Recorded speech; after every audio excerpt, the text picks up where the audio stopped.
तो लगभग आधा बिहार बाढ़ के कहर से कराह रहा है। लोगों का घर बार पानी में डूबा है।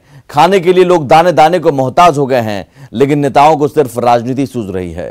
तेजस्वी यादव ने दरभंगा और मधुबनी में बाढ़ प्रभावित इलाकों का दौरा किया, लोगों से मुलाकात की और जरूरतमंदों को खाना भी खिलाया। सरकारी इंतजामों को लेकर सत्ता पक्ष पर जमकर भड़ास निकाली, जिस पर सरकार ने भी कोरोना काल में की गई तेज यात्रा को लाशों पर सियासत करने वाला कदम बताया है।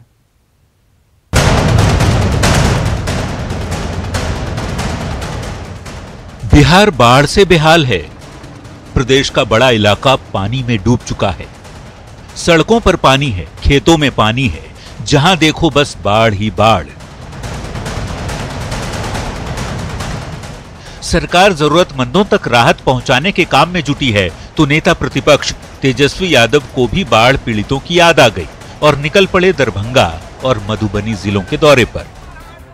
पटना से निकला तेजस्वी का काफिला पहले दरभंगा पहुंचा।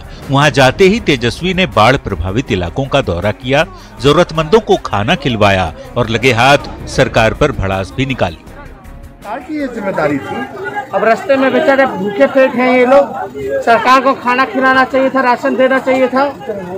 आदमी में जो नुकसान हुआ उसका बकायदा जो है पैसा इन लोगों को आर्थिक रूप से मदद करना चाहिए था। कुछ लोगों को आपने खाना नहीं किया, तो खाना हम लोगों ने खिलवाया, और नहीं खिलाते तो लोग भूखे मर जाते। दरभंगा से तेजस्वी मधुबनी पहुंचे, जहां झंझारपुर और मधेपुर में बाढ़ पीड़ितों से मुलाकात की, उनकी समस्याएं सुनी और दियारा इलाके में नाव पर सवार होकर हालात का जायजा लिया। सरकार की कमियां गिनाई और प्रभावित लोगों के प्रति अपनी पार्टी की हमदर्दी भी जताई। उत्तर बिहार जो है पूरा डूब रहा है और बिहार के मुख्यमंत्री नीतीश कुमार गायब हैं, अदृश्य हैं। संकट के घड़ी वो जनता की मदद नहीं कर रहे हैं, लोगों की जान नहीं बचा रहे हैं, लोगों को सुविधाएं नहीं पहुंचा रहे हैं। कोरोना काल में तेजस्वी यादव की यात्रा ने सत्ता पक्ष को हमला करने का मौका दे दिया, सो विरोधी दल पर जमकर भड़ास निकाली गई। तेजस्वी जी, कोरोना की इस चुनौती के दौर में आप जिस घटिया स्तर तक बयानबाजी कर रहे हैं वो दुखद है, और कम से कम आपसे संवेदनशीलता और कलेक्टिव रिस्पॉन्सिबिलिटी का एहसास अपेक्षित है। आप दूसरों पर चुनाव का आरोप लगाते हैं। चुनाव के लिए कोई बेचैन नहीं है, सबसे बेचैन में आप दिख रहे हैं। आज इस कोरोना काल में जब लोग सोशल डिस्टेंसिंग, सामाजिक दूरी का ख्याल रख रहे हैं, आप 50 गाड़ी समर्थकों के साथ भर के दरभंगा पहुंच गए। बाढ़ राहत पार्टी के नाम पे नौटंकी कर रहे हैं।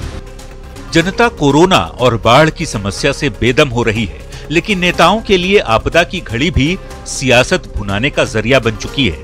वैसे एक बात तो समझ आती है, चुनावी साल में जनता के बीच जाना जरूरी नहीं, मजबूरी है। वोट बैंक का जो सवाल है, अब चाहे इसके लिए सोशल डिस्टेंसिंग तोड़ना ही क्यों ना पड़े।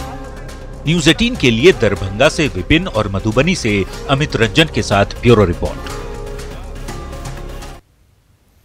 और तेजस्वी यादव के साथ ही बिहार की सियासत के एक और सूरमा पप्पू यादव भी दरभंगा में बाढ़ पीड़ितों का हाल जानने पहुंचे थे।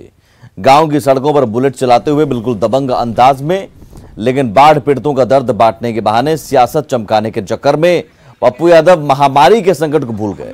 कुशेश्वर स्थान इलाके में घूमने के दौरान समर्थकों के साथ साथ खुद भी कोरोना के गाइडलाइंस की धज्जियां उड़ाई।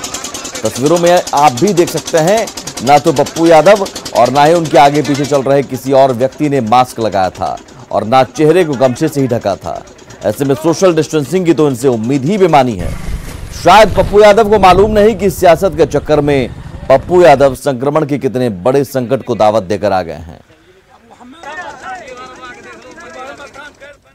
4 महीना 5 महीना जो पूरा का पूरा इलाका खाने तक की मुहताज हो जाता है, क्या कारण है कि आप 4 महीने का आप उसको राशन उपलब्ध नहीं कराते? सभी तरह के ऋण माफ करनी चाहिए थी, बिजली माफ करनी चाहिए थी, किसानों पर का जो लोन है उसको माफ करना, बाढ़ क्षेत्र घोषित करने की जरूरत थी।